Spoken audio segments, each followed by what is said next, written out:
Reflection senior secondary স্কুলত matric আৰু higher ছেকেণ্ডেৰীৰ বাবে ছাত্ৰ ছাত্ৰীসকলে কেনেদৰে সাজু হৈছে আপোনালোকক আজি তাকেই দেখুৱাম।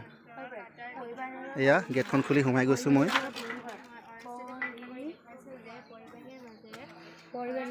ছাত্ৰ ছাত্ৰীসকলে পঢ়ি আছে।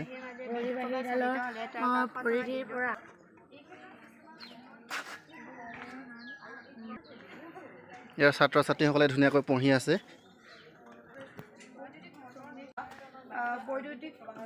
বিদ্যুৎ প্ৰবাহী টিচাৰসকলে মুখস্থ লৈছে।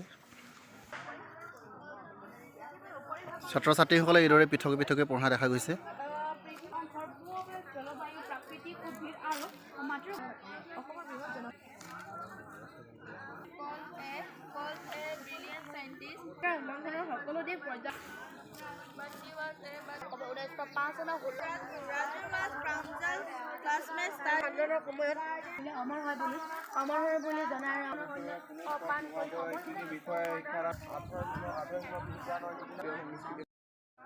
পঢ়ি থকা এগৰাকী ছাত্ৰীৰ ওচৰলৈ মই যাব বিচাৰিছোঁ।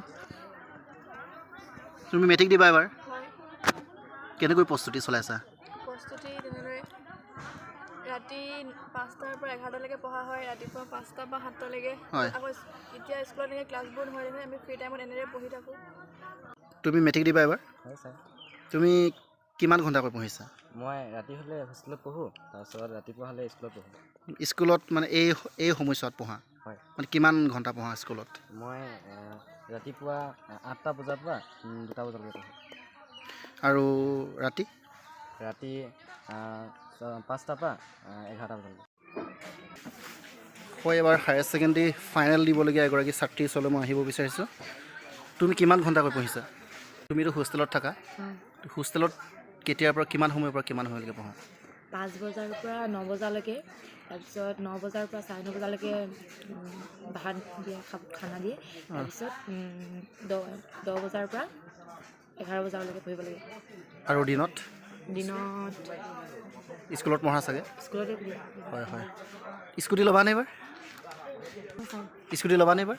ল'ম ছাৰ। হয়, থেংক ইউ।